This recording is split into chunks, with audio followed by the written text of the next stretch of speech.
ईश्वर अमीर व गरीब में भेदभाव नहीं करते।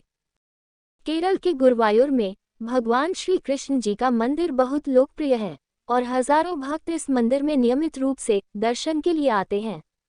एक बार एक भक्त श्री कृष्ण जी के मंदिर में आया और उसने अपने पैरों के दर्द को ठीक करने के लिए भगवान जी से प्रार्थना की। उसके पैर ठीक हो जाएंगे तो इस उम्मीद में उसने 41 दिनों तक कृष्ण जी की पूजा का प्रण किया। वह भक्त स्वयं चलने में असमर्थ था, इसलिए उसे हर जगह उठाकर ले जाना पड़ता था। वह बहुत अमीर था, इसलिए उसने किराए पर लोग रखे हुए थे जो उसे उठाकर मंदिर के चारों ओर ले जाते थे।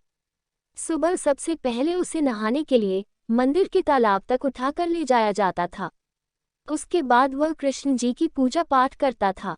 उसने इस प्रकार अपनी पूजा के 40 दिन पूर्ण कर लिए थे, परंतु उसकी श्रद्धापूर्ण तथा सच्ची प्रार्थना के बावजूद उसकी पीड़ा में कोई सुधार नहीं हो रहा था। दूसरी ओर भगवान कृष्ण जी का एक और भक्त था जो बहुत गरीब था और उसी मंदिर में वह अपनी पुत्री के विवाह के लिए पूर्ण श्रद्धा से प्रार्थना करता रहता था। उसकी बेटी के लिए वर निर्धारित हो चुका था और उसकी सगाई भी हो चुकी थी, लेकिन उस गरीब भक्त के पास बेटी के विवाह के लिए सोने के गहने खरीदने तथा विवाह का प्रबंध करने के लिए पैसे नहीं थे। एक दिन इस गरीब भक्त की भक्ति से प्रसन्न होकर भगवान श्री कृष्ण जी उसके स्वप्न में आए और उसे कल सुबह मंदिर के तालाब पर जाने का निर्देश दिया और आदेश दिया कि उसे वहां मंदिर के तालाब की सीढ़ियों पर एक छोटी सी थैली मिलेगी, जिसे लेकर वह पीछे देखे बिना थैली को लेकर वहां से भाग जाए। अगला दिन अमीर भक्त के लिए 41वां दिन था।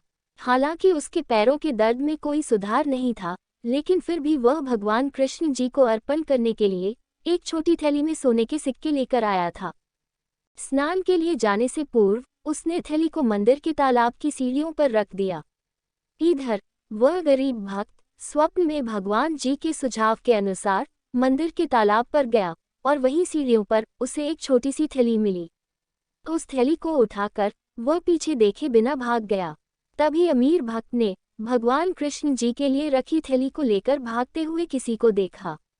वह तत्काल पानी से बाहर निकला और उस चोर के पीछे भागने लगा। वह चोर को पकड़ नहीं पाया और निराश होकर लौट आया।